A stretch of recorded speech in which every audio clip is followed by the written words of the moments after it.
nagkakaloob sa ating Panginoon.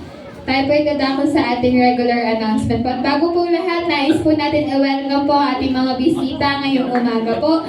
So, palakpakan po natin ng Lord sa buhay po ng ating Carmila Orquita. Amen. Isa po kabataan, YN po. And kay Leonor C. Liaban po. Amen. Isa pong senior. Amen. Welcome po sa Jesus Lord Church Worldwide. Pwede po bang pakikawain yung mga nabanggit ko para po ma-acknowledge po kayo? Amen. Welcome po sa gawain po ng Jesus Lord Church.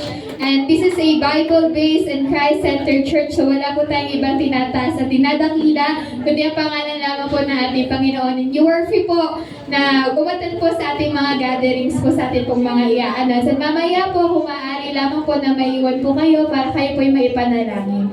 Amen. Sige po, for our announcements po, ayan, tuloy-tuloy pa rin po ang ating worship and healing service every Sunday po yan. Ano pong oras? Ano pong oras? 9:30 hanggang 11:30 po. And next po natin sa ating prayer meeting, every Tuesday po yan, 6:30 p.m. po dito po sa lugaring ito. And next po, sa ating mga kababaihan, sa ating pong mga nanay, meron po kayong gawain this August 28. Every last Friday of the month po yan, ano raw pong oras? Alas 4 po ng hapon, dito po sa lugarin ito.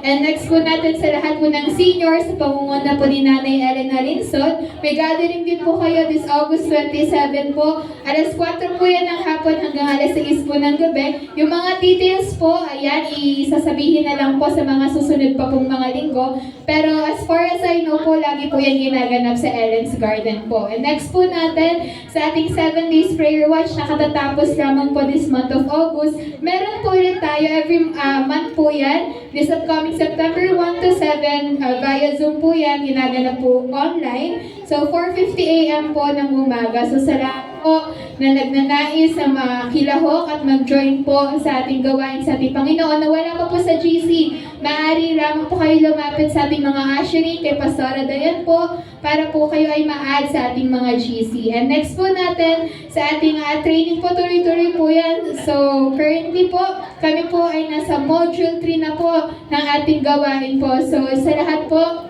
ng nagnanais na maging bahagi po ng MAN sa Multimedia Arts Network po. So kung titignan niyo po sa likod, yung mga nasa computer po, nag-ayos po ng audio, sila po yan. So kung may talent po kayo sa mga technicals po natin, you are free to join po. Amen. So contact lang po natin at lapitan po natin si Brother Ralph Rodriguez po para po kayo ay patuloy po namin makasama po sa ating mga training sessions po. So every Sunday po yan, alas 8 po ng umaga. So ite-training na po talaga tayo na gumising ng maaga dahil naniniwala po tayo na lahat ng man, maaga po talaga umaattend ng service yan. Amen. Next po natin, ayan, so huwag niyo pong kalimutan na mag-follow po and like po tayo ng page dahil dito po natin makikita ang ating mga announcement and at the same time po ang mga gawain po natin sa mga every Sunday and prayer meetings po natin.